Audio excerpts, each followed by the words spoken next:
সময়টাকে কাজে লাগান প্লিজ। এই সময় ফুরিয়ে গেলে আফসোস করা ছাড়া আর কোনো উপায় থাকবে না। কোনো এক সময় হয়তো বা আপনার মাথার চুলগুলো ছেড়ে ফেলতে মনে চাইবে, কতক্ষণ কেবল আপনার নিজকে আপনার শাস্তি দিতে মনে চাইবে, আপনি কেবল চিৎকার করবেন, আপনি কেবল মাত্র ফরিয়াদ করবেন, আহারে কেবল আফসোস করতেই থাকবেন, কেন ওই সময়টা আমি কাজে লাগালাম না, কেন ওই সময়টা আমি আল্লাহর জিকির করলাম না, কেন আল্লাহর ইবাদত করলাম না, কেন আল্লাহর কাছে দোয়া প্রার্থনা করলাম না, কেন আল্লাহর কাছে চাইলাম না, কেন আমি মসজিদে গেলাম না, কেন ভালো লোকের সাথে আমি সময় কাটালাম না, কেন কোরআন তেলাওয়াত করলাম না, কেন জিকির আজকার করলাম না, কেন নামাজে আরেকটু সময় দিলাম না, কেন সেজদা আমি করলাম না, কেন আমি ভালো কাজ করলাম না, কেন মন্দ কাজ থেকে আমার নিজকে আমি দূরে রাখলাম না। সেদিন আফসোস করতেই থাকবেন এবং বলতে থাকবেন, ইয়া লাইতানি কুনতু তুরাবা, হায় যদি আজ আমি মাটি না হয়ে যেতাম, হায় যদি আমাদেরকে আজকে এই জমিন থেকে, মাটি থেকে যদি আমাদেরকে না উঠানো হতো, মান বাআসানা মিন মারকাদিনা হাদা, হায় আজকে যদি আমাদের মাটি থেকে, এই জমিন থেকে যদি আমাদেরকে না উঠানো হতো, আমরা যদি জমিনের সাথে যদি মিশে যেতাম, ইয়া লাইতাহা কানাতিল কাদিয়া মা আগনা আন্নি মালিয়া, হায় আজ যদি হিসাব নিকাশ, বিচার নিকাশ না হতো, আমার কোনো টাকা পয়সা কোনো কাজে লাগতেছে না, আমার কোনো লোক জনবল আমার কোনো কাজে লাগছে না, আমার কোনো আত্মীয় স্বজন আমার কোনো কাজে লাগছে না, কেউ আমার সাহায্যে আসেনি, কেউ আমার দুঃখের কথাগুলো শোনার মতো নাই, কেউ আমার বেদনা কষ্টগুলো ভাগ করে নেওয়ার মতো নাই, কেউ আমার পক্ষে সুপারিশ করার মতো নাই, কেউ আমার আশেপাশে নাই, সবাই পালিয়ে চলে গেছে, সবাই দূরে পালিয়ে চলে গেছে। সেদিন আপনি বলবেন, আল্লাহ তুমি আবার দুনিয়ায় আমাকে পাঠাও, আমি যাদের সাথে এতদিন সময় কাটিয়েছিলাম সব আমি ছিন্ন করব, যাদেরকে বন্ধু হিসেবে গ্রহণ করেছিলাম তাদেরকে প্রত্যাখ্যান করব, যেই সময়গুলো আমি আড্ডা দিয়ে কাটিয়েছিলাম এই সময়গুলো কেবল তোমার ইবাদত করব, আমি যেই সময়গুলোতে গল্প গুজব করে সময় নষ্ট করেছিলাম এগুলো এখন কেবলমাত্র নামাজ আদায় করে, তাসবিহ তাহলিল করে, কোরআন তেলাওয়াত করে, ইস্তেগফার করে আমি কাটাবো। এগুলো বলতেই থাকবে, বলতেই থাকবে, কিন্তু কোনো কাজ হবে বলুন তো? আবার কি পৃথিবীতে কেউ ফিরে আসতে পারবে? মায়েদেরকে বলছি যারা শুনছেন, আপনারা রান্নাঘরে বেশি সময় দেবেন, অথবা বিভিন্ন ধরনের আপনারা টেলিভিশন দেখে দেখে, অথবা বিভিন্ন ধরনের গল্প করে, অমুক বান্ধবী অমুক বোন অথবা তমকের বিষয়ে আলোচনা করতে গিয়ে অনেক গল্প গুজব করে, অনেক বই পড়ে, সিনেমা দেখে, অথবা টেলিভিশন দেখে, অথবা ধরুন আড্ডা দিয়ে, অথবা ঘুমিয়ে এভাবে যে সময় কাটিয়ে দিচ্ছেন, অথবা রান্নাঘরে বা টয়লেটে সময় কাটিয়ে দিচ্ছেন, কিয়ামতের দিন এগুলোর জন্য আফসোস করা ছাড়া কোনো উপায় থাকবে না। জীবন তো কয়েকদিনের, মৃত্যু এত অবশ্যম্ভাবী, এত নিশ্চিত যে আপনাকে মৃত্যুবরণ করতেই হবে। এটি এখন হোক, তখন হোক, আজ হোক, কাল হোক, পৃথিবীতে কেউ কিয়ামত পর্যন্ত বেঁচে থাকবে না। ইন্নাকা মাইয়াতুন ওয়া ইন্নাহুম মাইয়াতুন, আপনি মারা যাবেন, তারা সবাই মারা যাবে, এমন কেউ নাই। কুল্লু নাফসিন যায়িকাতুল মাউত, সবাইকে মৃত্যুর স্বাদ গ্রহণ করতে হবে, মারা তো যাবেনই, এরপরে আর এই পৃথিবীতে ফিরে আসবেন না, কখনো ফিরে আসবেন না, আর না। অতএব মৃত্যুর জন্য একটু প্রস্তুতি নেন। এই রমাদান যেন মৃত্যুর জন্য প্রস্তুতির সিজন আমাদের জন্য হয়, আমরা যেন নিজেদের জীবনকে একটু উপলব্ধি করি, একটু বুঝি, আমাদের সময়গুলোকে কাজে লাগাই। বিশ্বাস করুন, এক একটা মুহূর্ত সেই দিন আপনার জন্য যে কি হবে, এক একটা সেকেন্ডের জন্য যে আপনি কি আফসোস করবেন, অথবা প্রত্যেকটা সেকেন্ডের জন্য আপনি যে কি সেদিন আনন্দিত হবেন। সুবহানাল্লাহ, সেদিন আমি কেমনে যেন বুঝেছিলাম যে আল্লাহর জিকির করতে হয়, কোরআন তেলাওয়াত করতে হয়, নামাজ পড়তে হয়, ভালো লোকের সাথে থাকতে হয়, এবং সুন্নাহ হাদিস পড়তে হয়, জ্ঞান অর্জন করতে হয়, আল্লাহর জন্য সেজদা দিতে হয়, তাসবিহ তাহলিল করতে হয়, ইস্তেগফার করতে হয়, মসজিদে যেতে হয়, দ্বীনি আয়োজনগুলোতে অংশগ্রহণ করতে হয়। এগুলো কিভাবে যেন আমি বুঝেছিলাম এবং এগুলো করে আমি সময় কাটিয়েছি। আল্লাহ তাআলা আজ আমাকে কত মর্যাদা প্রদান করেছেন, কি সম্মান প্রদান করেছেন। সেদিন আপনি এই সম্মান দেখে আপনি অভিভূত হয়ে যাবেন এবং তখন আপনি বলবেন, আল্লাহ তুমি আবার দুনিয়াতে আমাকে পাঠাও, আমি আরো ইবাদত করতে চাই। ওই যতটুকু সময় আমি দুনিয়ার কাজে লাগিয়েছিলাম অতটুকু আমি আর দুনিয়ার কাজে লাগাবো না, তুমি প্রয়োজনে আবার আমাকে পাঠাও, আমি কেবল তোমার ইবাদত করে আমার সময়টা কাটাতে চাই। সেদিন লোকদের এই অবস্থা হবে। তো সেই দিন তো আপনি জানেন, এটা তো নিশ্চিত। এই কথার মধ্যে কি কোনো মিথ্যা আছে? এই কথা কে বলেছেন? আল্লাহ বলেছেন এবং তার রাসূল বলেছেন, এক ফোঁটা মিথ্যাও নাই। অথবা আপনি সেই কথা কেন বিশ্বাস করছেন না? এটা তো হবে, সত্যিকারে এটা হবে। সেদিন ওয়ানাদা আসহাবুন নারি আসহাবাল জান্নাহ আন আফিদু আলাইনা মিনাল মা আও মিম্মা রাযাকুমুল্লাহ। সেদিন আপনি দেখবেন যাদের সাথে আপনি উঠা বসা করেছেন, এই লোকগুলো ইবাদত করেছে কিন্তু আপনি করেন নাই, যখন আপনি তাদেরকে বলবেন ওই ওরা কই, তখন আপনি দেখবেন জান্নাতে তারা উচ্চ প্রাসাদে তারা আছে। আপনি তখন তাদেরকে বলবেন, ভাই আমরা খুব বিপদে আছি, আমাদের প্রচন্ড কষ্ট, আমাদের পানি নাই, আমাদের কোনো খাবার নাই, প্লিজ একটু পানি দাও না।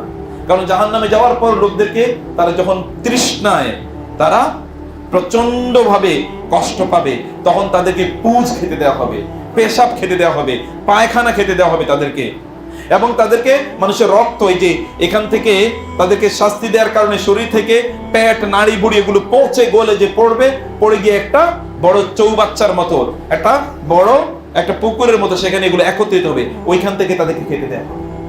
আপনার কি মনে হয় পুজ খেতে কি খুব ভালো লাগবে?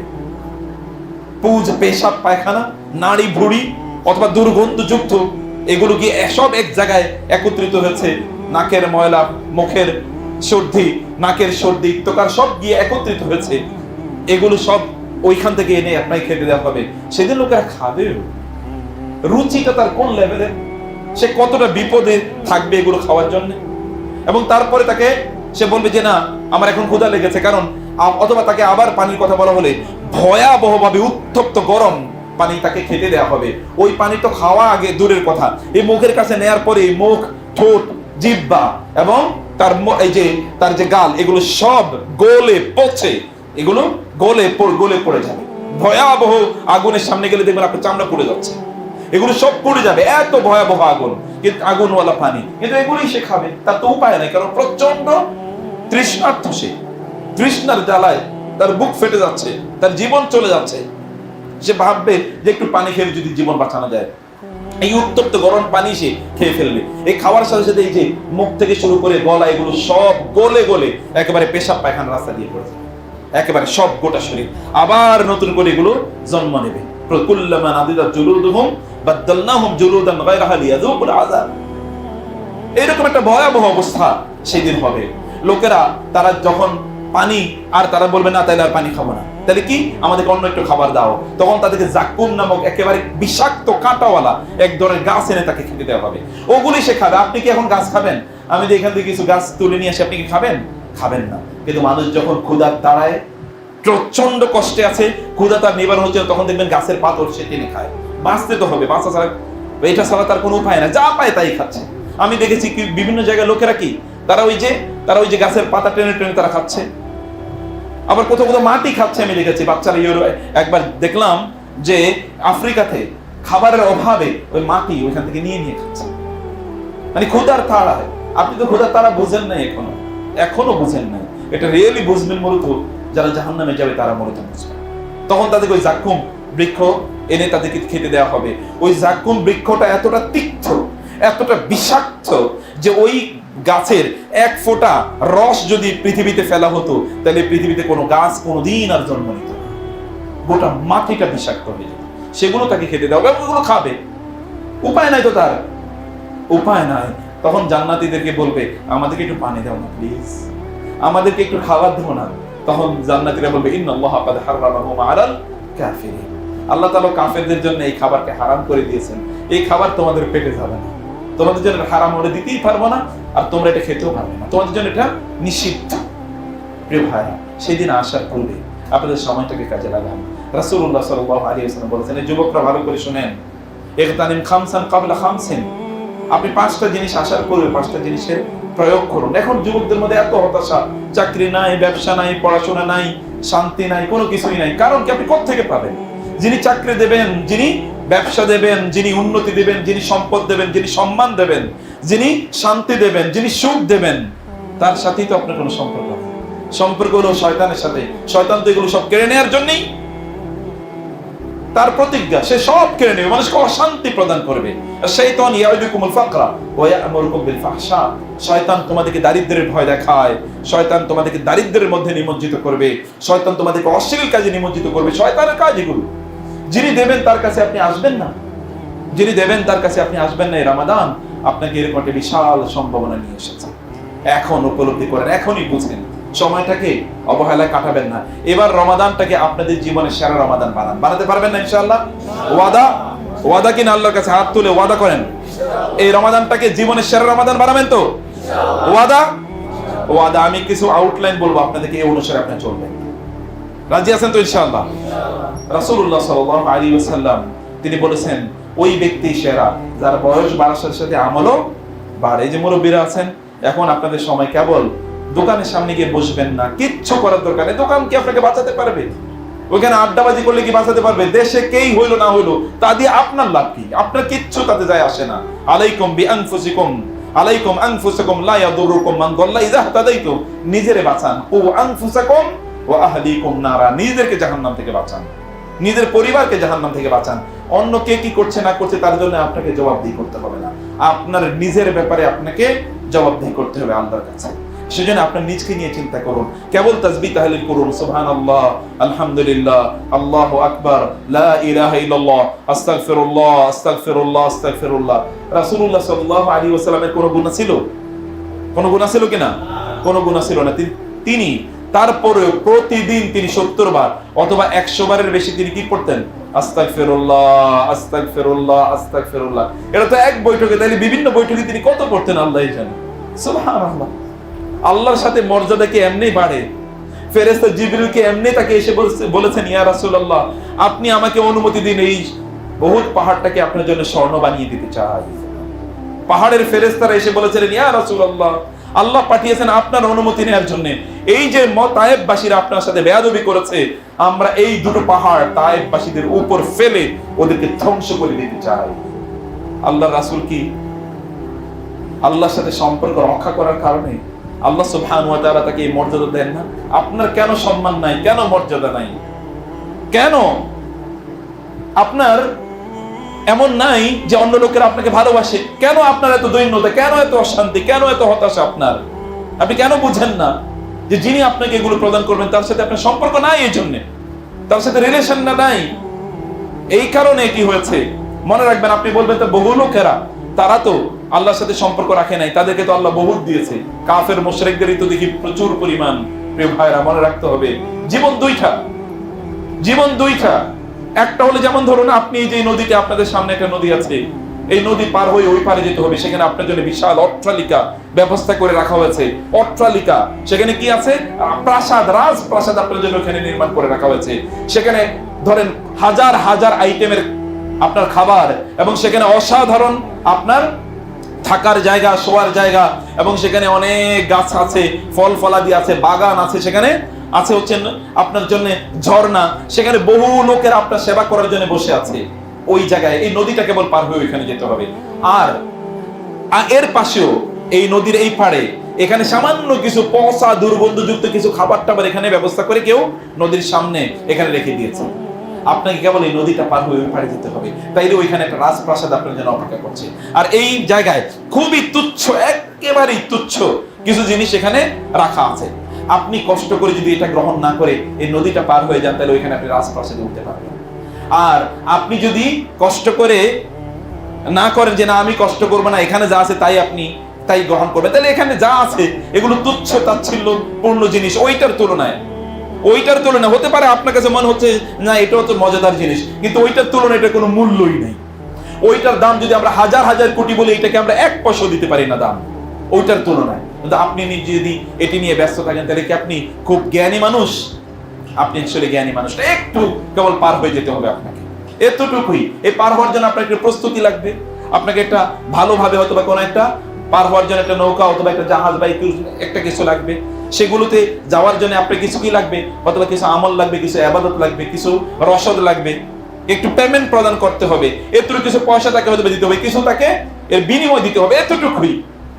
আর এই পাশে একদল লোক তারা অতটুকু নিয়ে তারা সন্তুষ্ট, তারা মনে করে না কষ্ট করে এই পারে যাবো না, এখানে যা আছে এটি নিয়ে ব্যস্ত থাকি। ইহুদি খ্রিস্টানরা অথবা অমুসলিমরা, মুশরিক এবং কাফেররা, ওরা এর পারে যা আছে এই দিকে এতটুকু নিয়ে তারা ব্যস্ত, মনে করছে ওই পারে গিয়ে আর কি হবে। কিন্তু আপনি কষ্ট করে ওই পারে গেলেই দেখবেন আপনার জন্য প্রাসাদ ব্যবস্থা করে রাখা হয়েছে, মহাপ্রাসাদ। জান্নাতিন তাজরি মিন তাহতিহাল আনহার, জান্নাতু আদনিন।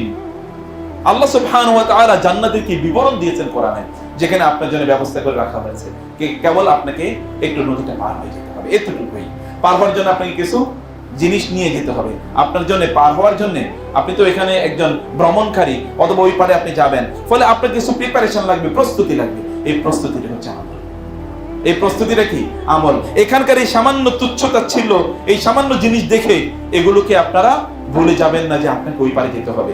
একদল লোক ওই পারে যাওয়ার জন্য প্রস্তুতি নিয়ে তারা গিয়েছে এবং ওইখানে তার জন্য রাজপ্রাসাদ নির্মাণ করা আছে। আর একদল লোক তারা ওই পারে যেতে চায় নাই, কিন্তু ওই পারে তো তাকে যেতেই হবে, যাওয়া ছাড়া কোনো উপায় নাই, যেতেই হবে তাকে। তখন তারা যেতে চায়নি, এটা নিয়ে তারা তারা ব্যস্ত ছিল। কোন এক সময়ে তাদেরকে পিটাতে পিটাতে ওই পারে নিয়ে যাওয়া হবে, এখান থেকে শাস্তি প্রদান করতে করতে ওই পারে নেওয়া হবে। আল্লাহ তাআলা বলেছেন, যখন কাফেররা যখন তাদের মৃত্যু হয়, যালিমি আনফুসিহিম, তারা জুলুমের মধ্যে তারা তাদের নিজেদের সময়দেরকে কাটিয়েছিল, এই সকল ব্যক্তিদের যখন মৃত্যু হয় তখন ফেরেশতারা তাদেরকে পিটাতে পিটাতে তাদের জীবন বের করে, পিটাতে পিটাতে। আপনি হয়তো দেখতে পাবেন না, তার হাড় গুলো এই দুনিয়াতেই একেবারে চূর্ণ বিচূর্ণ করে তারপরে তাকে মৃত্যু প্রদান করা হয়। আর একজন ঈমানদারের মর্যাদা কিভাবে জানেন? ফেরেশতারা এসে এইভাবে যেন তার শরীরটাকে হালকা হালকা করে একটু মেসেজ করে দিচ্ছে, তারপরে তার জীবনটা বের হয়। ঈমানদারের অবস্থা হচ্ছে এরকম।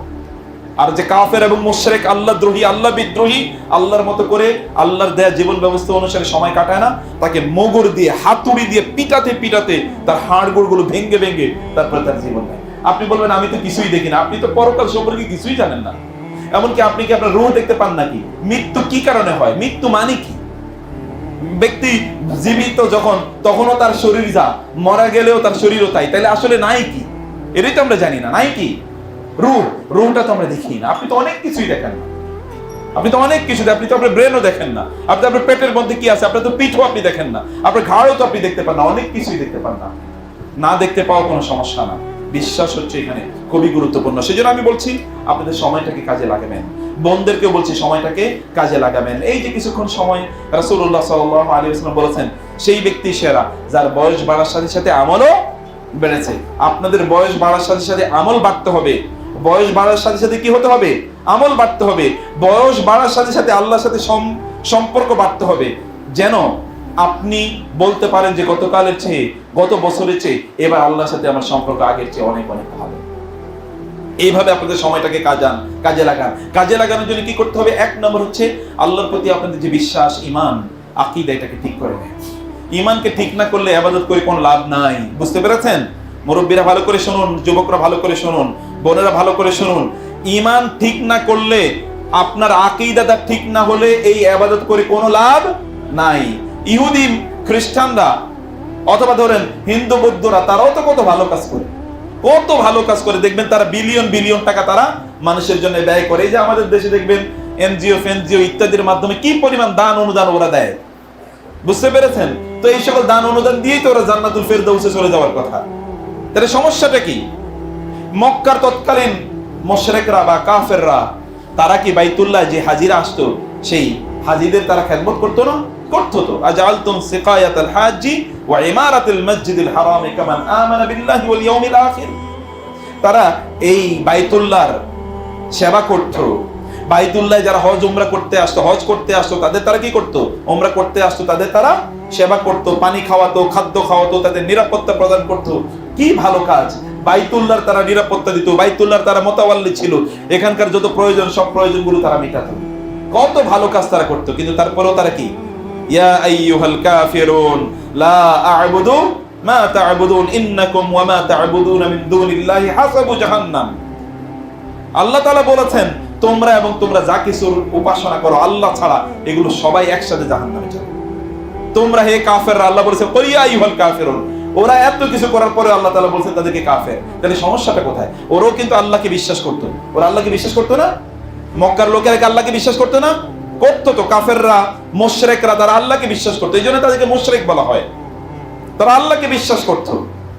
এবং আল্লাহ তাআলাই বলছেন যে তাদেরকে যদি বলা হয় যে আসমানকে সৃষ্টি করেছে, জমিন সৃষ্টি করেছে, তারা বলবে আল্লাহ। তাদেরকে যদি বলা হয় যে সব কিছুর মালিককে, তোমাদের মালিককে, আল্লাহ, সব কিছু তারা জানে, কিন্তু তারা তারপরে কি করেছে?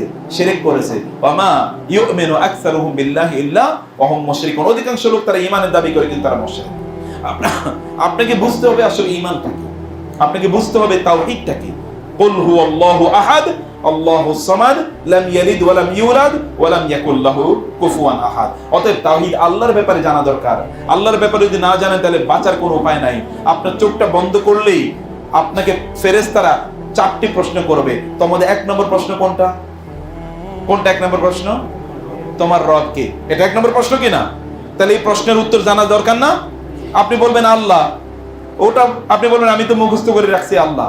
যখন পিটানো শুরু হবে তখন তো আপনি সবকিছু ভুলেই যাবেন। যখন পিটানো শুরু হবে, ঈমান আকীদা যদি এখনই ঠিক না হয়, তখন ফেরেশতাদের চেহারা দেখে আপনি সবকিছু ভুলে যাবেন। অনেক লোক দেখবেন যে এরকম, আপনি কোনো একটা ডাকাত বা অপরাধী যদি দেখা যায় চারিদিক দিয়ে তাকে পুলিশ অথবা আইন প্রয়োগকারী সংস্থা চারিদিক থেকে তাকে যদি ঘিরে রাখে, তাহলে দেখবেন তার সব বুদ্ধি লোপ পেয়ে গেছে। আপনার ঘরে চোর ঢুকলে তো আপনি বুঝবেন না যে কি করা উচিত, মানে আপনি ভেবাচাকে খেয়ে যাবেন। চোর হয়তো আপনার সামনে থেকে সব নিয়ে গেছে, আপনি বুঝতেও পারবেন না কি করা উচিত, এটা আপনি বুঝবেনই না। ক্ষণিকের মুহূর্তে আপনি কোথাও দাঁড়িয়ে আছে, দেখবেন যে বাস আপনার সামনে এসে পড়ে গেছে, আপনি তো বুঝবেনই না কি করা উচিত, কারণ এত দ্রুত এই ঘটনার ভয়াবহতার কারণে আপনি কিছু বুঝবেনই না। এইরকম একটা ভয়াবহ অবস্থা, ফেরেশতারা বিশাল চেহারা নিয়ে, বিশাল দাঁত নিয়ে এবং ভয়াবহ অস্ত্র শস্ত্র নিয়ে আপনার সামনে আসছে এবং আপনাকে বলছে বলো তোমার রবকে। আপনি তখন কাঁপতে থাকবেন, আপনার কিচ্ছু মনে থাকবে না। ইন্টারভিউ বোর্ডে গিয়ে দেখবেন অনেকে প্রশ্নের উত্তর দিতে পারে কাঁপার কারণে, অথচ মানুষের সামনে, সেখানে ভয়াবহ ফেরেশতাদের সামনে কিসের উত্তর দেবে? অতএব আপনি কেবল উত্তর দিতে পারবেন যদি আপনার ঈমানটা ঠিক থাকে, আল্লাহর ব্যাপারে যদি আপনার জ্ঞান, ধারণা, বিশ্বাস শক্তিশালী থাকে, তাইলে আপনি উত্তর দিতে পারবেন। অতএব আল্লাহর ব্যাপারে জানেন, ভালো করে জানুন। আপনাকে কে সৃষ্টি করেছেন? আল্লাহ সৃষ্টি করেন। কে সৃষ্টি করেছেন? আল্লাহ সৃষ্টি করেছেন। অতএব ইবাদত হবে কার? কেবল আল্লাহর। চাইবো কার কাছে? কেবল আল্লাহর কাছে। আমাদের মাথা নত হবে কার কাছে? আল্লাহর কাছে। আমরা কার আইন অনুসারে চলবো? আল্লাহর আইন। সর্বত্র সর্বত্র আল্লাহ যা বলেছেন, আল্লাহর যে বিধান আছে সেই বিধান অনুসারে চলবো। আল্লাহ তাআলা তিনি কোরআনে যা বলেছেন, তার রাসূল হাদিসে যা বলেছেন, সেটাই তো আমাদের কথা, নাকি? এর বাইরে তার কোনো কথা নেই, নাকি অন্য কোনো কথা আছে? আল্লাহ আল্লাহ রাসূলের চেয়ে কেউ বেশি বুঝে নাকি? বুঝে না তিনি কেউ। অতএব আল্লাহ আল্লাহ রাসূল যা বলেছেন সেটি আপনাদের বোঝা দরকার, সেটি আপনাদের জানা দরকার। আল্লাহ সম্পর্কে আপনাদের উপলব্ধিটা ঠিক থাকা দরকার। এই মাথাটা অবনত হবে কার জন্য? আল্লাহর জন্য। এই যে যুবকরা ভালো করে শোনেন, মাথাটা কেবল আল্লাহর জন্য নোয়াবেন। দুনিয়ার মানুষের সামনে মাথা নোয়াইলে কোনো লাভ হবে না, কেউ আপনাকে বাঁচাতে পারবে না। অমকের নামে স্লোগান, তমকের পক্ষে গিয়ে আপনি কতক্ষণ দৌড়াদৌড়ি করবেন, এই তো 2 টাকা 10 টাকা অথবা 5 টাকা 100 টাকা এই ভিক্ষাই কেবল আপনার ভাগ্যে জুটবে, কিন্তু আপনার অপমান আপনার কপালে এরকম লেখা হয়ে থাকবে, এই লোকটার জন্য অপমান। ওয়াইজ্জুহু ইস্তিগনাহু আনিন নাস। আল্লাহ সুবহানাহু ওয়া তাআলা কি প্রতিদিন প্রথম আকাশে তিনি নেমে আসেন নাই? যেমন শুক্রবারের কথা বলেছি, শুক্রবারে তিনি 2 বেলা দোয়া কবুল করেন, 2টা সময়, আসর থেকে মাগরিব। সেই সময় আপনি আল্লাহর কাছে দোয়া করলেন না কেন? আপনি কি চাইতে পারতেন আল্লাহর কাছে? আপনি কেন এক ভিক্ষুক হয়ে আরেক ভিক্ষুকের কাছে চান? আপনার লজ্জা থাকা উচিত যে আপনি নিজেই এমন ব্যক্তির পিছনে আপনি ঘুরতেছেন, ওর নিজে আরেক ডাকাত অথবা চোর, অথবা সে নিজেকে ভিক্ষুক, ও দেখেন নিজেই গিয়ে ভিক্ষা করে অথবা আরেকজনের সম্পদ লুণ্ঠন করে। এই ব্যক্তির পিছনে আপনি কেন যান? ওর নিজের মর্যাদা আছে নাকি? যার পিছনে আপনি ঘুরেন, যার পেছনে পেছনে আপনার সময়টাকে ব্যয় করেন, ওই ব্যক্তির নিজের কোনো মর্যাদা আছে? তার কোনো আছে, তার কোনো মর্যাদা না আছে, তার কোনো আত্মসম্মান বোধ কোনো কিছুই নাই। তার পিছনে আপনি লেজুর বৃত্তি কেন করেন? যিনি মর্যাদার মালিক, মালিকাল মুলকি তুতিল মুলকা মান তাশা ওয়া তানজিউল মুলকা মিম্মান তাশা ওয়া তুইজ্জু মান তাশা ওয়া তুযিল্লু মান তাশা বিয়াদিকাল খায়র। যিনি সবকিছুর মালিক, তার কাছে চান, দুহাত তুলে বলেন না, আল্লাহ আমার এটা সমস্যা তুমি সমাধান করে দাও, আল্লাহ আমার এটি দরকার, তুমি এটি আমাকে প্রদান করো। এটা কি বলতে পারেন না? বলতে পারেন কিনা? কথা বলেন, এই আপনারা কথা বলছেন না কেন? বলতে পারেন কিনা এটা? আপনারা মনোযোগ দিয়ে বলবেন। তাইলে চাইবেন কার কাছে? আপনার কোনো সমস্যা হলে সেজদায় লুটিয়ে পড়বেন। এই কপালটা যতক্ষণ পর্যন্ত আপনি আল্লাহর সামনে নোয়াবেন, ততক্ষণ পর্যন্ত আপনার কোনো শান্তি নাই, পাইবেন না শান্তি। দেখেন না কত ফেরাউন তার মসনদে বৈশা সে ভয়ের মধ্যে আসে না যে তার কি ক্ষমতা চলে যাবে, ভয়ের মধ্যে ছিল কিনা? এবং এই জন্যে তৎকালীন যত সন্তান শিশু জন্ম নিচ্ছে, ছেলে সন্তান, সবগুলোকে হত্যা করেছে না ফেরাউন? কি কারণে? অথচ সব ক্ষমতা তার, সব লোক তার, বিশাল বড় সৈন্যবাহিনী তার, সম্পদের তার কোনো অভাব নাই, তাকে চ্যালেঞ্জ করার মতো কেউ নাই। সে নিজেই দাবি করেছে আনা রব্বুকুমুল আলা, আমি তোমাদের রব। সে হাজার জাদুকরদেরকে ডেকে নিয়ে এসেছে মুসা আলাইহিস সালামের বিরোধিতা করার জন্য, কিন্তু কোনো লাভ হয়েছে? ওই যে হাজার জাদুকরকে এনেছিল এক মুসার বিরোধিতা করার জন্য, সেই মুসাকে পরাজিত করতে পারে নাই। মুসাকে হত্যা করার জন্য কি না করলো, কিন্তু করতে পারে নাই। সর্বশেষ ওই যে সাগর, ওই সাগরে গিয়ে মুসাকে হত্যা করার জন্য মুসা আলাইহিস সালাম তার বাহিনী নিয়ে অথবা বনি ইসরায়েলকে নিয়ে সাগর পার হয়ে যাচ্ছিলেন। ফেরাউন তাদেরকে এমনি আগেই মুক্তি দিয়ে দিয়েছে, কিন্তু তারপরে দেখলো না, এদেরকে ছাড়া যাবে না, এদেরকে হত্যা করতে হবে, ধরে নিয়ে আসতে হবে। তাদের পিছনে পিছনে ধাওয়া করেছে। আল্লাহ সুবহানাহু ওয়া তাআলা এর কাছে বনি ইসরাইল তারা মুসা আলাইহিস সালামের কাছে বলল ইন্না লামুদরাকুন, আরে আজকে তো ধরা খেয়ে যাবো আমরা, ওরা তো আমাদের পিছনে চলে এসেছে। মুসা আলাইহিস সালাম কি বলেছেন? ইন্না মাইয়া রাব্বি সায়াহদিন, না আমার কোনো ডর নাই, কোনো ভয় নাই, কারণ আমার রব আমার সাথে আছেন, তিনি আমাকে রক্ষা করবেন। আল্লাহ জানিয়ে দিলেন, হে মুসা তোমার ইদরিব বিআসাকাল বাহর, তোমার হাতের লাঠি দিয়ে এই সমুদ্রে আঘাত করো। সমুদ্রে 12টি রাস্তা তৈরি হয়ে গেল, এই রাস্তা দিয়ে 12টা গোত্র পার হয়ে গেল। ফেরাউন এত বিশাল বড় বাহিনী এসে দেখলো আরে তো অনেক বড় রাস্তা, রাস্তার মধ্যে উঠার পরে কিছুক্ষণ পরে দেখলো রাস্তা আর নাই। এই যে বিশাল ফেরাউন, এত ক্ষমতা, এত সম্পদ, এত পাওয়ার এবং এত তার সৈন্যবল, কই সেগুলো আজ আছে কিনা কোথাও? তাহলে আপনি কিসের পিছনে ঘুরেন? কারুনের সম্পদের অভাব ছিল, কারুনের সম্পদগুলো যে আলমারিতে রাখা হতো, ওই আলমারির চাবি বহন করার জন্য বিশাল বড় কি একটা ওটের অথবা একটা গাধার বহর, একটা বিশাল গাধার বহর ওই চাবিগুলো কেবল বহন করতো। কিন্তু সেই কারুন কই আছে? সে কারণ, ওই কারণে যে সম্পদ আজকের পৃথিবীর কারো এত সম্পদ নাই, এই সম্পদওয়ালা কারণ কই? একেবারে মাটির নিচে আল্লাহ তাআলা পুঁতে দিয়েছেন, মাটির নিচে তাকে সহ তার সম্পদ সহ কেউ আপনাকে বাঁচাতে পারবে না, কারো কাছে যাওয়ার দরকার নাই। যিনি সবচেয়ে বেশি ক্ষমতাবান, সবকিছুর মালিক, যিনি সম্পদ দিতে পারেন, সম্মান দিতে পারেন, সন্তান দিতে পারেন, এগুলো সবকিছু যেন চাইতে হবে কার কাছে? আল্লাহর কাছে চাইতে হবে। এটা কখনো ভুল করবেন না। আল্লাহর কাছে চাইবেন, আল্লাহর কাছে বলেন, বলেই দেখেন না তিনি আপনাকে দেন কিনা, আপনি টেস্ট করেই দেখেন। আপনি তো কখনো চান নাই। রাসূলুল্লাহ সাল্লাল্লাহু আলাইহি ওয়াসাল্লাম মক্কা থেকে মদিনার উদ্দেশ্যে তিনি হিজরত করছেন, তিনি গিয়ে ওইখানে একটা গুহার মধ্যে আশ্রয় নিয়েছেন না? গুহার মধ্যে আশ্রয় নিয়ে ওই কুরাইশরা কিন্তু খুঁজে খুঁজে তাকে ওইখানে চলে গেল। ওইখানে একটু নিচের দিকে তাকাইলেই তারা দেখতে পেত রাসূল সাল্লাল্লাহু আলাইহি ওয়াসাল্লাম এবং আবু বকর সেখানে আছেন। আবু বকর, ইয়া রাসূলুল্লাহ, এরা যদি একটু নিচের দিকে তাকায় তাহলে তো আমাদেরকে দেখে ফেলবে, তাহলে তো আমরা ধরা খেয়ে যাব। রাসূলুল্লাহ সাল্লাল্লাহু আলাইহি ওয়াসাল্লাম বললেন, তোমার কি মনে হয় আমরা দুইজন নাকি? আমরা দুইজন না, আমাদের সাথে কে আছেন? আল্লাহ আছেন। ঈমানের লেভেল দেখেছেন? চারিদিকে শত্রু, তখন বলে আল্লাহ আছেন। সে আল্লাহ তাকে বাঁচান নাই আপনাকে, তাইলে সে আল্লাহ বাঁচাতে পারেন না? পারেন কিনা? পারেন। মুসা আলাইহিস সালামকে ফেলে দিয়েছিল সমুদ্রের মধ্যে। ছোট্ট মুসা মাত্র মায়ের পেট থেকে জন্ম নিয়েছে, দুধ নাই, দুধ খাওয়াতে পারবেন না। এই সমুদ্রের মধ্যে নীল নদ, এটা তো সাধারণ কোনো নদ না, নীল নদের একটা ভয়াবহ নদের মধ্যে একটা বাক্সের মধ্যে করে ছোট্ট বাচ্চাটাকে ফেলে দিয়েছে আল্লাহ সুবহানাহু ওয়া তাআলার নির্দেশে। আল্লাহ সুবহানাহু ওয়া তাআলা যেহেতু মুসার মা, আল্লাহর নির্দেশে এটা করেছেন। আল্লাহ সুবহানাহু ওয়া তাআলা বললেন, এখন মুসাকে আমি রাজপুত্রের মতো করে বড় করব। এবং পরে কোথায় বড় হয়েছে তিনি? ফেরাউনের ঘরে বড় হয়েছে না? ফেরাউনের ভয়ে তাকে নদীতে নিক্ষেপ করেছে, সেই ফেরাউনের ঘরে গিয়ে তিনি এখন রাজপুতের মতো বড় হন। আপনাকে কি আল্লাহ রাজপুতের মতো বড় করতে পারেন না? যুবকরা, পারে কিনা আল্লাহ তাআলা? আল্লাহ পারেন, তার ক্ষমতা আছে। তিনি যদি বলেন আপনার এই এলাকাটাকে সোনা দিয়ে ভর্তি করে দিতে, তিনি করে দিতে পারবেন না? আল্লাহ সুবহানাহু ওয়া তাআলা আরবের মরুভূমিতে এমন, সেখানে কোনো গাছ নাই, সেখানে কোনো নদী নাই, সেখানে কোনো ফল নাই, কিন্তু গিয়ে দেখেন তো ওখানে কোনো ফলের অভাব আছে কিনা? কোনো ফলের অভাব আছে কিনা? আরব দেশে গিয়ে দেখেন, পৃথিবীর সব ফল আল্লাহ তাআলা ওইখানে নিয়ে গেছেন। ওইখানে পানির কোনো অভাব নেই। কেউ কোনোদিন, আপনি তো বাংলাদেশে, আমরা ঢাকা শহরে অধিকাংশ দিনই পানি খুঁজে পাই না, কিন্তু ওইখানে আমি জীবনে কোনোদিন দেখি না পানি শর্ট, যে আজকে পানি নেই। অথচ কোনো পানি, এখানে কোনো নদী নাই, ভিতরে কোনো, আপনি 1000 মিটার নিচে গেলেও কোনো পানি খুঁজে পাওয়া যায় না। পুরোটাই তো মরুভূমি, এবং পাথরের মরুভূমি, সাধারণ মরুভূমি, বালুর মরুভূমি না, পাথর। এর মধ্যে আপনি কি পাবেন? কিন্তু আল্লাহ তাআলা কি দিয়েছেন? তেল দিয়ে ভরপুর করে দিয়েছেন, সোনা দিয়ে ভরপুর করে দিয়েছেন মরুভূমি। কারণটা কি? কারণ তারা ইবাদত করে কার? আল্লাহ। আল্লাহ তাআলা আপনার এত কিছু সবুজ শ্যামল, তারপরে আপনার অভাব, কিন্তু ওইখানে কিচ্ছু নাই, তারপরে দেখেন সবকিছুই কি সেখানে আছে। আল্লাহ চাইলে কি করতে পারেন না? আল্লাহ তাআলা মরুভূমিকে সোনায় পরিণত করতে পারেন। আবার অন্যদিকে আল্লাহ সুবহানাহু ওয়া তাআলা বিশাল বড়, যেখানে বহুত ফসল আছে, এটাকে আল্লাহ তাআলা বিরাট ভূমিতে পরিণত করে দিতে পারে। এটা কেবলমাত্র আল্লাহর ইচ্ছা, এই যথেষ্ট। সেজন্য আল্লাহর কাছে আত্মসমর্পণ করেন, তার কাছে আপনারা আসুন। রমাদান কেন্দ্রিক আমি কয়েকটি নাসিহা আপনাদেরকে বলবো। এক নম্বর হচ্ছে, আমি বলবো আল্লাহকে একটু চেনেন প্লিজ। এই জন্য আল্লাহ সম্পর্কে ভাবুন, আল্লাহকে কেন আপনাকে সৃষ্টি করেছেন। আপনি যে যুবকরা ভালো করে শোনেন, আপনাকে কি আড্ডা দেওয়ার জন্য আল্লাহ বানাইছে? আড্ডা দেওয়ার জন্য? এই যে দোকানের কাছে গিয়ে যে আড্ডা দিয়ে চলেন, এই জন্য আল্লাহ তাআলা সৃষ্টি করেছেন? সিনেমা দেখার জন্য, গাল গল্প করার জন্য, ফষ্টি নষ্টি করার জন্য, অমুকের চিঠি লিখবেন, তমুক গার্লফ্রেন্ড বানাবেন, তমুক বয়ফ্রেন্ড বানাবেন, অমুকের কাছে আপনি কি রিলেশনশিপ তৈরি করবেন, অমুকের সাথে আপনার সম্পর্ক ইত্তকার, এই জন্য আল্লাহ তাআলা বানিয়েছেন?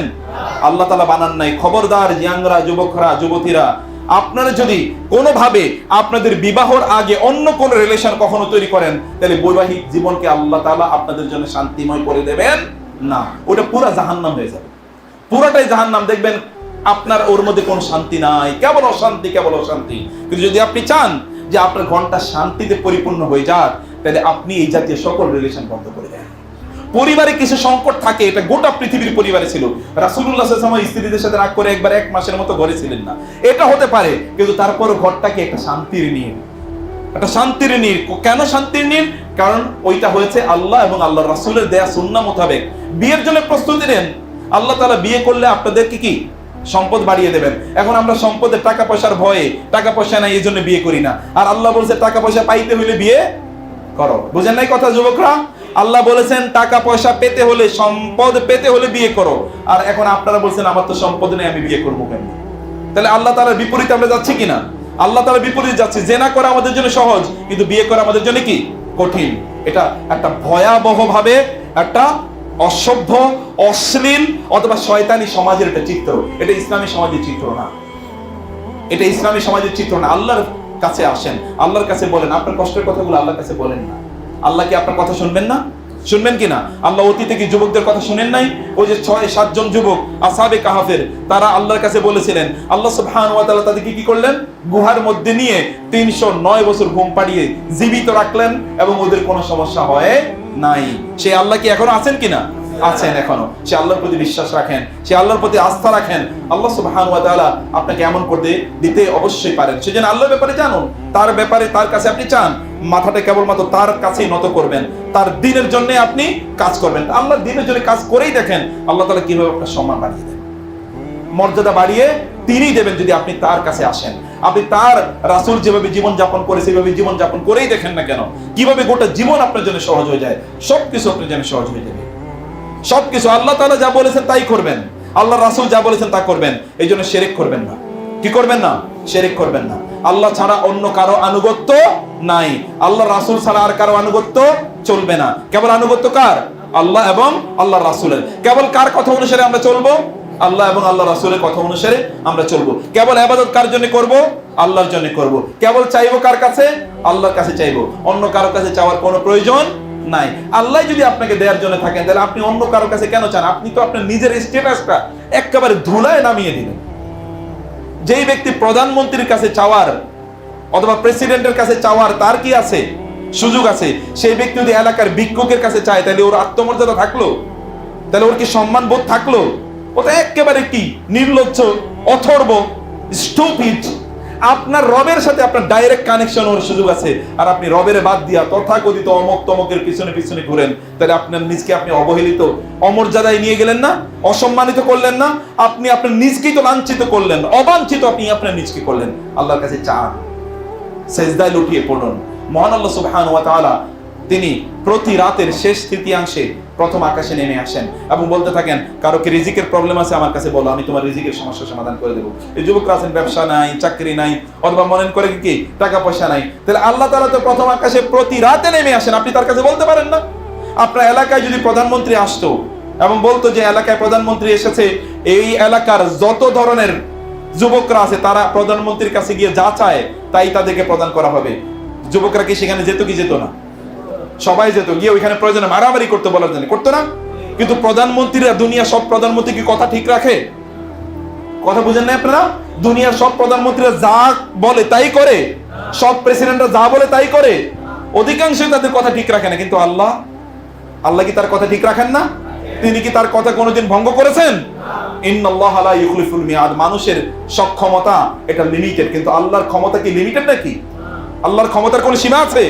কোনো সীমা নাই। তিনি তো যা চান তাই তিনি করেন, ফাআলুল লিমা ইউরিদ, তিনি যা চান তাই করেন। এই জন্য তিনি বলছেন, তোমার অর্থনৈতিক সমস্যা আমাকে বলো, আমি সমাধান করে দেবো। তোমার রোগ আছে, যে অনেকে আছে অনেক রোগ, আপনি আল্লাহর কাছে বলেন না। আপনি কয়দিন আপনার রোগের কথা আপনি বললেন, ডাক্তারের কাছে তো ঘুরলেন, মানুষের কাছে বলে বলে ভেড়া, আরে ভাই আমার এই রোগটা কি করা যায়, বাঁচতে পারতেছি না, খুবই কষ্ট। কবে? রাতে তাহাজ্জুদের নামাজ পড়ে আল্লাহকে বলেছেন, আল্লাহ আমার এই রোগ তুমি সমাধান করে দাও। আলা আমিন মুক্তালান ফাওয়াফি। আল্লাহ তাআলা বলেন, হে এমন কেউ আছে যার রোগ আছে, আমার কাছে বলো, আমি তোমার রোগ দূর করে দেব। একদিনও কি বলেছেন? এটা বলতে হবে এবং চাইয়াই দেখেন আল্লাহ তাআলা আপনার এই সমস্যার সমাধান করেন কিনা। চাইয়াই দেখেন, চাইয়াই দেখেন আল্লাহ সমস্যার সমাধান করেন কিনা। অনেক গুনাহ করেছেন, যুবকরা মনে করতে পারেন আমি এত গুনাহ করছি, আল্লাহ কি আমাকে মাফ করে দেবেন? আল্লাহ সবার আগে বরং আপনাকে মাফ করে দেবেন। যে যত বড় অপরাধী সে তত বড় ক্ষমতা পাওয়ার, তত বড় সে ক্ষমা পাওয়ার কি রাখে? সুযোগ রাখে। আপনার যত বড় অপরাধী হোক না কেন, আপনার অপরাধ কি আল্লাহর ক্ষমার চেয়ে বড়? আপনার অপরাধ কি আল্লাহর ক্ষমার চেয়ে বড়? আই সারা পৃথিবীর সকল মানুষ যদি অপরাধ করে গোটা পৃথিবীকে নোংরা বানিয়ে ফেলে, তাহলে আল্লাহ সুবহানাহু ওয়া তাআলা কেবল যদি একবার বলেন দাও সবাইকে ক্ষমা করে দিলাম, তাহলে আর কোনো প্রয়োজন আছে কিছুর? কিছু প্রয়োজন, এটা কি তিনি বলতে পারেন না? আপনাদের এই দুনিয়াতে মনে করেন যে জায়গা জমিনের অভাব, কোথায় থাকবো? জান্নাতে কি জায়গা জমিনের অভাব আছে নাকি? জান্নাতে জায়গা জমিনের অভাব আছে? যে ব্যক্তি সর্বশেষ জান্নাতে যাবে, ওই ব্যক্তিকেই তো এই দুনিয়ার প্রায় 10টা দুনিয়ার সমান জান্নাত প্রদান করবেন আল্লাহ। এই দুনিয়ার এতটুকু জমিন নিয়ে এত কাইজা, মারামারি, ঝগড়া, বিবাদ, ইত্তকার কেন করছেন? এই সামান্য একটু জমিন নিয়ে জান্নাতের একটি ইট, যে ইট দিয়ে আপনার জন্য অট্টালিকা বানানো হবে, ওই ইট যদি বিক্রি করা হয় তাহলে গোটা দুনিয়ার সব সম্পদ বিক্রি করে একটা ইট কেনা যাবে না। ওই রকম জান্নাত আপনাদের জন্য আল্লাহ বানিয়ে রেখেছেন না? ওইরকম বানিয়ে রেখেছেন কিনা? এই পৃথিবীর এই যে নর্তকীদের প্রতি অথবা যে সকল যারা ফষ্টি নষ্টি করে, এই জাতীয় নারীদের চেহারার দিকে তাকানোর দরকার কি? জান্নাতে যেই নারীদেরকে আল্লাহ তাআলা আপনাদের জন্য তৈরি করে দিয়েছেন, ওরা যদি পৃথিবীতে একবার উকি মারে, তাইলে আর পৃথিবীতে কিয়ামত পর্যন্ত কোনো আলোর প্রয়োজন হবে না। একবার যদি ওরা যদি তাদের মুখ থেকে একবার কুলি করে একটা পানি এই পৃথিবীর দরিয়াগুলোতে, নদীগুলোতে, সমুদ্রগুলোতে ফেলে দেয়, তাহলে কিয়ামত পর্যন্ত সব পানি এটা ওই যে ডাবের পানির মতো মিষ্টি হয়ে যাবে। কি সুন্দরী তারা, কি মর্যাদাকার তারা, তাদের যেই সেন্ট, সুগন্ধি তাদের শরীর থেকে বের হবে, এটাই তো ভরপুর মাইল, হাজার হাজার মাইল পর্যন্ত এটা ছড়িয়ে পড়বে। তাদের চেহারার দুটি ঔজ্জ্বল্য, তাদের শরীরের দিকে তাকালে দেখতে পাবেন এখানে হাড় মাংস সব এরকম আয়নার মতো করে সব দেখা যায়। এইরকম অসাধারণ সুন্দরী তাদেরকে পাইতে হলে দুনিয়াতে স্যাক্রিফাইস করতে হবে না? দুনিয়াতে এই নর্তকীদের দিকে তাকিয়ে কি তাদেরকে পাওয়া যাবে? কখনো পাওয়া যাবে না। সেটার ব্যাপারে জানুন, আল্লাহ যা বলেছেন তিনি কি মিথ্যা বলেছেন? মিথ্যা বলেন না, তিনি সত্য বলেছেন। অতএব তার প্রতি বিশ্বাস রেখে তার কাছে এটা চান। আল্লাহ সুবহানাহু ওয়া তাআলার ব্যাপারে আপনার বিশ্বাসটাকে, উপলব্ধিটাকে শক্তিশালী বানান। এক নম্বর কথা আমি বলছি, তাহলে তাওহীদ ঠিক করেন। শিরক করলে কোনো ইবাদত কবুল হবে না। আল্লাহর কাছে না চাই অন্য কার কাছে চাইবেন, আল্লাহর ইবাদত না করে অন্য কারো ইবাদত করবেন, আল্লাহর আনুগত্য না করে অন্য কারো আনুগত্য করবেন, আল্লাহর কাছে না চেয়ে অন্য কারো কাছে চাইবেন, আল্লাহর কাছে মাথা নত না করে অন্য কারো কাছে মাথা নত করবেন। আল্লাহর ইবাদতের জায়গাগুলোতে আসবেন না, অন্য জায়গায় ঘুরে ঘুরে আপনি বেড়াবেন। ওদের পূজা, ওদের অর্চনা বা ওদের বিভিন্ন ধরনের আয়োজন, ইহুদি, খ্রিস্টান, হিন্দু, বৌদ্ধ, তাদের বিভিন্ন আয়োজনে গিয়ে সেখানে ফুর্তি ফ্যাশন করবেন, গান বাজনা, সিনেমা, নাটক, ইত্তকার নিয়ে, অশ্লীলতা নিয়ে ব্যস্ত থাকবেন। ফেসবুক, ইউটিউবে যত অশ্লীল জিনিস আছে এগুলো দেখে দেখে নিজকে সারাদিন ব্যস্ত রাখবেন। আর জান্নাতে আপনি যাবেন এটা কোনোদিন প্রত্যাশা করবেন না, কোনোদিন না, কোনোদিন না। খবরদার, এগুলো পাওয়ার কোনো উপায় নাই। সেই দিন কেবল জাহান্নামের যে শাস্তির কথা বললাম না, সামান্য বলেছি, এই শাস্তি অপেক্ষা করছে। সেদিন কোনো চিৎকার চেঁচামেচি করে কোনো লাভ হবে না, কোনো লাভ হবে না। দুনিয়ায় কি কেউ আবার ফিরে আসতে পারবে? বাপ দাদার কি কেউ ফিরে এসছে? আপনার বাপ, আপনার দাদা, তার 14 গোষ্ঠীর কেউ কি দুনিয়ায় আবার এসছে? আবার কেউ আসে নাই। কিয়ামত পর্যন্ত আদমতি আসে নাই, মুহাম্মদ সাল্লাল্লাহু আলাইহি ওয়াসাল্লাম আসে নাই, ইব্রাহিম আলাইহিস সালাম আসে নাই, নূহ আলাইহিস সালাম আসে নাই, কেউ তো আসে নাই। কিয়ামত পর্যন্ত কেউ আর ফিরে আসবে না। দুনিয়া শেষ একবার, এটা চান্স ইজ ওয়ান্স, একবার মাত্র সময় দেয়া হয়, এরপরে আর সময় দেয়া হবে না। সময়টাকে এবার কাজে লাগানোর জন্য আপনার প্রস্তুতি নেন। আল্লাহ সম্পর্কে জানান, আল্লাহর সৃষ্টির সম্পর্কে চিন্তা করুন। এই মহা আকাশের যিনি স্রষ্টা তার ব্যাপারে একবার ভাবুন, মহা বিশ্বের যিনি স্রষ্টা তার ব্যাপারে একবার ভাবুন। তিনি তো এর চেয়ে অনেক অনেক বড়, তিনি তো এর চেয়ে কি আল্লাহু আকবার, আল্লাহ সবচেয়ে বড়, সবচেয়ে মহান। সুবহানাহু ওয়া তাআলা আম্মা ইউশরিকুন, ওরা আল্লাহর সাথে যা শিরক করে তার চেয়ে তিনি কত কত বড়, কত কত বড়। আল্লাহ তাআলা যে আরশ, এই আরশটা হচ্ছে আল্লাহ সুবহানাহু ওয়া তাআলা পা রাখার জায়গা, আরশ। এই আরশের পায়ার সাথে এই আসমান এবং জমিনকে আল্লাহ তাআলা বেঁধে রেখেছেন, ছোট্ট একটি। এই আরশের তুলনায় এই গোটা পৃথিবী এবং এই আল্লাহর যত বড় সৃষ্টি আছে, এই সৃষ্টি এই আরশের তুলনায় কতটুকু জানেন? একটা বিশাল বড় মাঠে যদি একটা যদি আংটি ফেলে রাখা হয়, ওই আংটিটাকে আপনি খুঁজে পাবেন? বিশাল বড় মাঠ, কোথায় আংটি পড়ে আছে কে জানে। এই গোটা সৃষ্টি আল্লাহ সুবহানাহু ওয়া তাআলা আরশের তুলনায় এত ছোট, তাহলে আরশটা কত বড়? আল্লাহ সুবহানাহু ওয়া তাআলা কুরসি হলো কি তার পাদানি, তার পা রাখার জায়গা। কুরসিটা হলো এত বড়। এই কুরসিটা আরশের তুলনায় কতটুকু জানেন? আরশটা হলো যেমন বিশাল বড় একটা মাঠ, ওই মাঠে একটা আংটি পড়ে আছে, এটা হলো আরশ। তাহলে এটা হলো কুরসি। তাহলে কুরসির তুলনায় যদি আরশ এত বড় হয়, সে আরশের মালিক কত বড়, কত বড় সে মালিক, সে মালিককে ভুলে যাবেন না। এক নম্বর কাজ আপনারা আল্লাহকে চেনেন। দুই নম্বর হচ্ছে আল্লাহ রাসূলের সুন্নাহকে জানেন। রাসূলের মতো করে জীবন যাপন করবে। যে ইয়াংরা তাদেরকে বলছি, আপনাকে রাসূলের চেহারায় হতে পারেন না বলেন তো? রাসূলের চেহারাটা ধারণ করতে পারেন কিনা? কথাই বলেন না, এখন ভয়ে কথা বলবে না। রাসূলের চেহারার মতো মানে কি? আপনার চেহারা দেখলে কি আসলে কার চেহারা মনে পড়ে? শয়তানের চেহারা মনে পড়ে, নাকি শয়তানের এজেন্ডা যারা বাস্তবায়ন করে তাদের চেহারা মনে পড়ে? যদি আপনার চেহারা দেখলে যদি ওদের চেহারার মতো হয়, তাহলে বুঝবেন যে আপনি অলরেডি লস্ট। আপনি অলরেডি কি পথভ্রষ্ট, অথবা খারাপ পথে অলরেডি আছেন, অলরেডি শয়তানের পথে আপনি আছেন। আপনাকে দেখলে যদি মনে হয় সত্যিকার অর্থে লোকটা মুমিন, মুসলমান, আপনাকে দেখলে কাফের এবং আপনাকে দেখলে কোনো পার্থক্য তৈরি করা যায় না, তাহলে আপনি কিসের মুসলমান? কাফের এবং আপনাকে দেখলে, একটা হিন্দু এবং আপনাকে দেখলে দুইজনকে দাঁড়া করালে কেউ বলতে পারবে না কোনটা মুসলমান। এবং আপনারা জানেন যে চট্টগ্রামে আহমদ নামে এক লোক, তিনি মারা গিয়েছেন। এখন ওইখানে দুই পুলিশ অফিসার, তারা দুইজন হচ্ছে ভয়ঙ্কর ভাবে তারা হিন্দুত্ববাদের তারা এজেন্ডা বাস্তবায়নে তারা ব্যস্ত। এই ব্যক্তি তিনি বেশ কিছুদিন আগে তিনি মুসলিম হয়েছেন এবং তার বাবা জানে, তার মা জানে, এবং এটার জন্য কি হয়েছে, তিনি কোর্টে গিয়ে মুসলিম হয়েছেন, এর জন্য কাগজপত্র আছে। কিন্তু ওই যে হিন্দু দুই অফিসার, পুলিশ বড় বড় দুই হিন্দু অফিসার, এই দুই হিন্দু অফিসার এই ব্যক্তিকে মুসলমান না হিন্দু হিসাবে এই প্রমাণ করার জন্য তারা কি উঠে পড়ে লেগেছে, এবং তাকে কোন অবস্থায় দাফন কাফন করতে দেয় নাই। তাকে দাফন কাফন করে দেবে না, মুসলমানদের কবরে তাকে কবর দেওয়া যাবে না, তাকে আগুনে লাশ তার পুড়িয়ে ফেলাবে। এটা নিয়ে এখনো চলছে আপনাদের এই দেশে, এই মুসলমানদের দেশে।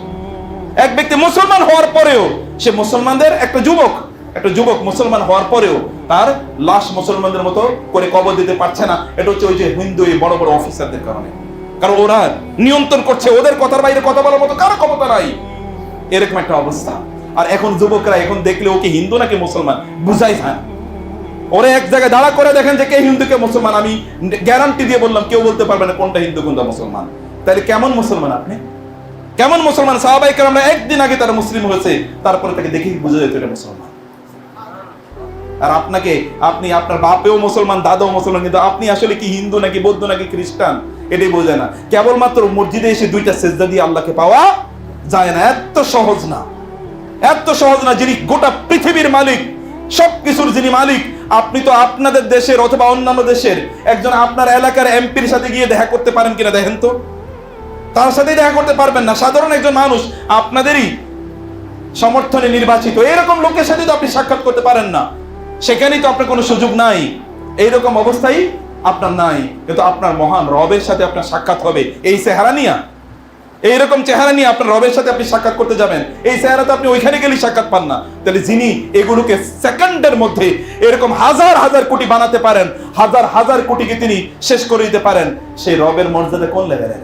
ওয়ালিল্লাহিল ইজ্জাতু ওয়া লিরাসূলিহি ওয়া লিল মুমিনিন ওয়ালাকিন্নাল মুনাফিকিনা লা ইয়ালামুন। মুনাফিকরা বুঝেই না যে সকল মর্যাদার মালিক হচ্ছেন আল্লাহ, এবং সকল মর্যাদার ডিস্ট্রিবিউশন করেন কে? আল্লাহ।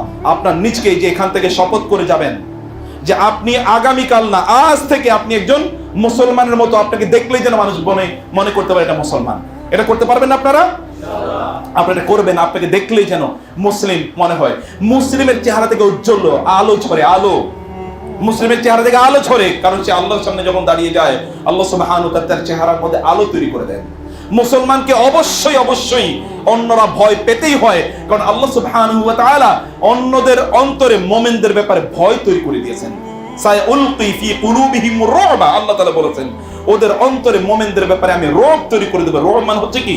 আপনি দেখবেন সবচেয়ে বড় বিখ্যাত আল্লাহওয়ালা আলেম, তাকে দেখলে অন্যদের অন্তরে কি একটা ভয় তৈরি হয়ে যায়, ফিলিং, রেসপেক্ট, ভালোবাসা আসে। কিসের কারণে ভালোবাসা আসে? এটা জ্ঞানের কারণে ভালোবাসা সেরকম না। পৃথিবীতে জ্ঞানী লোকের অভাব আছে কিনা? বাংলাদেশে তো কত মহাপণ্ডিত আছে, বুদ্ধিজীবী নামে যেগুলোর বুদ্ধি একেবারে নষ্ট বুদ্ধি, আবর্জনার বুদ্ধি, সেই সকল ব্যক্তিদেরকে কি সবাই ভালোবাসে নাকি? ভালোবাসে না। ওদেরকে যাদের প্রয়োজন হয় তাদের কাজে লাগায়, কিন্তু ওলামায়ে কেরামদেরকে মানুষ জীবন দিয়ে ভালোবাসে, আছে না? কারণ কি? একটাই, তারা হচ্ছে এরা আল্লাহর ইবাদত করে। এই কারণে আল্লাহ সুবহানাহু ওয়া তাআলা বলেছেন, ইন্নাল্লাযীনা আমানু ওয়া আমিলুস সালিহাতি সায়াজআলু লাহুমুর রাহমানু উদ্দা। যারা আল্লাহর প্রতি ঈমান এনেছে, আল্লাহর ইবাদত করে, আল্লাহ তাআলা অন্যদের অন্তরে তাদের জন্য ভালোবাসা তৈরি করে দেবেন। রাসূলকে আমরা কি পরিমাণ ভালোবাসি বলেন তো? এরকম ভালোবাসার কোনো তুলনা আছে? গোটা পৃথিবীতে কেউ যদি রাসূলের বিরুদ্ধে একটা কথা বলে, তাহলে গোটা পৃথিবী উত্তাল হয়ে যায় না? কেন উত্তাল হয়? অন্য কারো ব্যাপারে তো উত্তাল হয় না, কারো ব্যাপারে এত উত্তাল হয় না। হিন্দুদের অথবা অন্যদের, খ্রিস্টানদের এইরকম বিভিন্ন, আপনি দেখেন তো তাদেরই লোকেরা তাদের বিরুদ্ধে কত গালিগালাজ করে, কেউ কিচ্ছু বলে না। কিন্তু আল্লাহ রাসূলের বিরুদ্ধে একটা কথা বলে দেখুক না, গোটা পৃথিবীতে হাজার না, লক্ষ না, কোটি কোটি যুবকরা তারা তাদের জীবন পর্যন্ত বাজি রেখে রাসূলের শান এবং মর্যাদা রক্ষার জন্য তারা ঝাঁপিয়ে পড়ে কিনা? এটা কেন? এটা আল্লাহর সাথে তার সম্পর্কটা ওই লেভেলে। তোমাদের আপনাদের সম্পর্কটা আল্লাহর সাথে ওই লেভেলে করুন প্লিজ। ওই লেভেলে যদি আপনারা করতে পারেন তাহলে দেখবেন যে আপনাদেরকে অবশ্যই অন্যরা দেখে সম্মান করবেই, মাস্ট। আপনাদের সম্মানটাকে আপনারা ভুলুণ্ঠিত করে দিচ্ছেন, মাটির মধ্যে লুটিয়ে দিচ্ছেন, ধ্বংস করে দিচ্ছেন। আমি বন্ধুদেরকে বলবো যে আপনারা আল্লাহর সাথে সম্পর্ক বাড়ান, দেখবেন আপনার আশপাশে যারা আছে তারা আপনাকে শ্রদ্ধা করতে বাধ্য হবে। প্রিয় ভাইরা, রমাদান আসছে, রমাদানের রোজাগুলো ঠিক মতো রাখবেন। রোজাগুলোর মধ্যে কোনো অন্যথা করবেন না। কেবলমাত্র রোজা কেন এসছে? কেবলমাত্র কি হালাল জিনিস থেকে বিরত থাকার জন্যই যে আপনি খাবেন না এবং কি পানি পান করবেন না, ইত্তকার থেকে আপনি বিরত থাকা, আপনি এগুলো করবেন, এগুলো খাওয়া এবং পানীয় ইত্তকার গ্রহণ করবেন না, কিন্তু আর যত হারাম আছে সব কইরে কইরে বেড়াবেন। অমুকের বিরুদ্ধে শয়তানি, তমকের কিভাবে মারবেন, তমকের কিভাবে ক্ষতি করবেন, অমুকের সম্পদ কিভাবে লুণ্ঠন করবেন, তার পিছনে কতক্ষণ তারকে গালিগালাজ করা, অমুকের বিরুদ্ধে কিছু কথাবার্তা বলা, অথবা কি হারাম জিনিস খাওয়া, হারাম জিনিস বিক্রি করা, মানুষের ক্ষতি করা। আপনার চোখের কি হারাম জিনিসের প্রতি চোখ দিয়ে হারাম জিনিস সারাদিন দেখবেন, এই কান দিয়ে হারাম জিনিস সবসময় শুনবেন, এর মাধ্যমে আপনি আল্লাহর জান্নাত পেয়ে যাবেন, আল্লাহওয়ালা হয়ে যাবেন? No, never. শয়তানের 5টা দরজা আছে, যে দরজা দিয়ে শয়তান আমাদের শরীরে ঢুকে যায়। তোমাদের এইটা একটা, তোমাদের এইটা 1 নাম্বার চোখ, 2 নম্বর মুখ, 3 নম্বর কি কান। এই জায়গাগুলো দিয়ে শয়তান ঢুকে। এবং 4 নম্বর হচ্ছে যে পেট, কি দিয়ে ঢুকে শয়তান? এই পেট। এবং 5 নম্বর হচ্ছে লজ্জাস্থান। 6 নম্বর আটটা, এটা হলো পা। এই 6টা জায়গা দিয়ে শয়তান আমাদের মধ্যে ঢুকে যায়। কয়টা জায়গা দিয়ে ঢুকে? 6টা জায়গা দিয়ে। প্রথম 1 নম্বর হলো চোখ। এই চোখটাকে হেফাজত করতে হবে রমাদানে। আপনারা শপথ করে বলতে হবে রমাদানে হারাম কোনো জিনিস দেখবেন না। শপথ করে বলতে পারবেন? ইনশাআল্লাহ। শপথ করে বলেন যে এই রমাদানে কোনো হারাম জিনিস দেখবেন না। 1 নম্বর শপথ সবার? শপথ তো? 2 নম্বর হচ্ছে এই রমাদানে মুখ দিয়ে হারাম কোনো জিনিস বলবেন না। এটা কি শপথ? ইনশাআল্লাহ। রমাদানে মুখ দিয়ে কি করবেন না? হারাম কিছু বলবেন না। কেবল করবেন কি? কোরআন তেলাওয়াত করবেন। কোরআন তেলাওয়াত করলে আল্লাহ সুবহানাহু ওয়া তাআলা ফাইন্নাহু রাউহুল লাকা ফিস সামাই ওয়া যিকরুল লাকা ফিল আরদি, তাহলে আসমান এর অধিপতি আপনার জন্য শান্তির ব্যবস্থা করে দেবেন এবং জমিনের সকল লোকেরা আপনার কথা বলাবলি করা শুরু করে দেবে। রাসূলুল্লাহ সাল্লাল্লাহু আলাইহি ওয়াসাল্লাম বললেন, কেউ যদি, আল্লাহ তাআলা বলেন, কেউ যদি কোরআন তেলাওয়াত করার কারণে আমার কাছে চাইতে ভুলে যায়, তাহলে লোকেরা চায়া আমার কাছে যা পাবে, ওই লোক না চাওয়ার কারণে আমি তাকে তার চেয়ে বেশি প্রদান করব। কোরআন তেলাওয়াত করবেন রমাদানে, বেশি বেশি তওবা ইস্তিগফার করবেন, জিকির আস্তাগফিরুল্লাহ আস্তাগফিরুল্লাহ, এবং বেশি বেশি দুরূদ পড়বেন। দুরূদ পড়লে আপনার টেনশন আল্লাহ তাআলা দূর করে দেবেন, কোনো টেনশন থাকবে না। দুরূদ পড়লে আপনার গুনাহ আল্লাহ তাআলা মাফ করে দেবেন, কোনো গুনাহ থাকবে না। আপনি আস্তাগফিরুল্লাহ আস্তাগফিরুল্লাহ পড়লে আল্লাহ তাআলা কেবল গুনাহই মাফ করে দেবেন এরকম না, আস্তাগফিরুল্লাহ আস্তাগফিরুল্লাহ আস্তাগফিরুল্লাহ পড়লে আপনার অর্থনৈতিক যত সমস্যা আছে সব সমস্যার সমাধান করে দেবেন আল্লাহ তাআলা। এজন্য বেশি বেশি রমাদানে কি করবেন? আস্তাগফিরুল্লাহ আস্তাগফিরুল্লাহ আস্তাগফিরুল্লাহ, কোরআন তেলাওয়াত করবেন, জিকির করবেন, আজকার করবেন। রমাদানে এইভাবে আপনাদের মুখটাকে আপনারা ব্যবহার করবেন। অতএব 1 নম্বর বলেছে চোখ দিয়ে হারাম দেখা যাবে না, মুখ দিয়ে হারাম কথা বলা যাবে না, কান দিয়ে হারাম কিছু শোনা যাবে না। কান দিয়ে হারাম কি কি শোনা হয়? গান বাদ্য। যুবকরা হাত তুলে আমাকে বলতে হবে এখন থেকে গানকে নো বলে দিলাম, এটা বলা যাবে ইনশাআল্লাহ? এখন থেকে গানকে কি বললাম? নো, কোনো গান নাই। যারা গান শোনে আল্লাহ তাআলা তাদের অন্তরের ঈমানটাকে দূর করে দিয়ে ওইখানে নেফাকি ঢুকিয়ে দেয়। কি করে দেন? নেফাকি ঢুকে, যে ওর অন্তরটা নেফাকি দিয়ে মুনাফিকের অন্তর হয়ে যায়। এই মুনাফিকের অন্তর দিয়ে আল্লাহর ইবাদত হবে কিভাবে? হবেই না। এই জন্য আল্লাহর ইবাদত হয় না। অন্তরটাকে যদি সাফ রাখতে হয় তাহলে কানটাকে নিয়ন্ত্রণ করেন। কানটাকে কি করবেন? নিয়ন্ত্রণ করবেন। রমাদানে কেবলমাত্র খাওয়ার জন্যই যেন রোজা আপনার না আসে। অধিকাংশ লোকই তারা কি করে? রমাদানে তাদের একমাত্র কাম হলো কেবল খাওয়া। ইফতারিতে খাবে কি, সাহারিতে খাবে কি, কেবল এটা নিয়ে তারা ব্যস্ত থাকে। রমাদানটাকে খাবার জন্য না, কম খাওয়া যায়, মানুষকে দান করেন, মানুষের মাঝে ডিস্ট্রিবিউশন করেন, এই কাজগুলো করবেন। রমাদানে সালাতুত তারাবির ব্যবস্থা এখানে নিশ্চয়ই আছে, এখানে সালাতুত তারাবি আদায় করবেন। সালাতুত তারাবি কেবল রমজানের বাইরে কি আর এই নামাজ ইবাদতটা আছে? নাই। এটাকে আপনারা অপরচুনিটি হিসেবে গ্রহণ করেন। সালাতুত তারাবি আদায় করবেন, কিয়ামুল লাইল করবেন, তাহাজ্জুদের নামাজ আদায় করবেন। রাতে যখন আপনারা সাহারি খাবেন তার আগে একটু উঠবেন, 2 রাকাত কমপক্ষে পড়েন না, পড়ে আল্লাহর কাছে আপনার কথাগুলো বলেন, কান্না কেটে করে বলেন। একটা রুমে আলাদা হয়ে যান যেখানে কেউ দেখবে না, এই সময় আল্লাহর কাছে আপনার কথাগুলো বলেন, কেঁদে কেঁদে বলেন, চোখের পানি ফেলেন। সিনেমা দেখে যার চোখের পানি ফেলেছে, ওই ব্যক্তি যদি আল্লাহর জন্য চোখের পানি না ফেলে, তাইলে এই চোখের পানি কিয়ামতের দিন কোনো পানি থাকবে না, এগুলো দিয়ে রক্ত পড়বে কিয়ামতের দিন। ওই রক্ত সে কাঁদতে থাকবে, রক্ত পড়বে, কিন্তু কোনো মাফ নাই, বাঁচার কোনো উপায় নাই। আজকে 1 ফোঁটা পানি ফেলেন, আল্লাহর জন্য, আল্লাহর ভয়ে। রমাদানে এই কাজটাকে আপনাকে করতে হবে। সাদাকা করুন, যতটুকু সম্ভব আপনাদের সাদাকা করতে থাকবেন। রমাদানে একবার কমপক্ষে কোরআন খতম করবেন। রাজি তো ইনশাআল্লাহ? রমাদানে কোরআন শিখবেন, যারা শিখেন না এখানে কোরআনের আয়োজন হবে ইনশাআল্লাহ। এই মসজিদে যেন লোকেরা সুন্দর করে কোরআন পড়তে পারে, এরকম একটা আয়োজন এখানে হবে। আপনারা এই মসজিদে জয়েন করবেন রমাদানে এখানে ইনশাআল্লাহ। এগুলোর ব্যাপারে রাজি তো আপনারা ইনশাআল্লাহ? হাযা ওয়া সাল্লাল্লাহু সুবহানাহু ওয়া তাআলা নবিয়ানা মুহাম্মদ। আকুলু কওলি হাযা ওয়া আস্তাগফিরুল্লাহ লি ওয়া লাকুম ওয়া লিসাইরিল মুসলিমিন ফাস্তাগফিরুহু ইন্নাহু হুয়াল গফুরুর রহিম। ইন্নাল হামদালিল্লাহ ওয়াস সালাতু ওয়াস সালামু আলা রাসূলিল্লাহ ওয়া আলা আলিহি ওয়া সাহবিহি ওয়া মাওয়ালা, আম্মা বা'দু ফাআউযু বিল্লাহি মিনাশ শাইতানির রাজীম। বিসমিল্লাহির রাহমানির রাহিম। إن الله وملائكته يصلون على النبي يا أيها الذين آمنوا صلوا عليه وسلموا تسليما اللهم صل على محمد وعلى آل محمد كما صليت على إبراهيم وعلى آل إبراهيم إنك حميد مجيد اللهم بارك على محمد وعلى آل محمد كما باركت على إبراهيم وعلى آل إبراهيم إنك حميد مجيد। রমাদানের রোজা রাখবেন, কোন রোজা ছাড়া যাবে না। এটা বাচ্চাদেরকে পর্যন্ত রোজা রাখতে অভ্যস্ত করবেন। ওদেরকে যেমনি ভাবে খারাপ কাজে অভ্যস্ত করেছেন, এখন থেকে ভালো কাজে অভ্যস্ত করা এই যে মুরব্বীদের দায়িত্ব। তোমরা যারা যুবকরা আছো, এলাকায় যদি কোনো অশ্লীল কাজ হয়, যদি কোনো হারাম কাজ হয়, এগুলোকে তোমরা বাধা দাও। তোমরা এমন একটা গ্রুপ তৈরি করো, তোমাদের নিজেদের মধ্যে কোনো হারাম কাজ করতে তোমরা এটা দেবে না। আমি একটা এলাকায় গেলাম, ওইখানে লেখা আছে ধূমপান মুক্ত এরিয়া, অর্থাৎ এই এলাকায় কোনো ধূমপান করা যায় না, মাদক দ্রব্য সেবন করা বহু দূরের কথা। আপনারা কি এলাকার যুবকরা এরকম হয়ে যেতে পারেন না যে আমাদের এলাকাটাকে আমরা সকল ধরনের পাপ মুক্ত ঘোষণা করলাম, সিনেমা মুক্ত ঘোষণা করলাম, অশ্লীলতা মুক্ত ঘোষণা করলাম? এটা কি বলা যায় না? যায় কিনা? যায়। এটা আপনারা করবেন। এই রমাদানটাকে আপনারা এইভাবে কাজে লাগান। রমাদান নিজেদেরকে পরিবর্তন করেন। এবারে রমাদান যেন নিজের জীবনের শেষ রমাদান হয়। রোজা রাখবেন, আপনারা কিয়ামুল লাইল করবেন, কোরআন তেলাওয়াত করবেন, মানুষের পাশে দাঁড়াবেন, কোন ধরনের খারাপ কাজে নিজেদেরকে নিয়োজিত করবেন না। চোখটাকে হেফাজত করবেন, মুখকে হেফাজত করবেন, কানকে হেফাজত করবেন। বেশি বেশি খাবেন না, বেশি বেশি আল্লাহর সামনে দাঁড়িয়ে যান। রাতের সালাতটাকে কখনোই পরিত্যাগ করবেন না। রাতের বেলা আপনি যতটুকু সালাত আদায় করবেন, ইবাদত করবেন, আল্লাহ তাআলা দিনের বেলা আপনার মর্যাদা ততটুকু বাড়িয়ে দেবেন।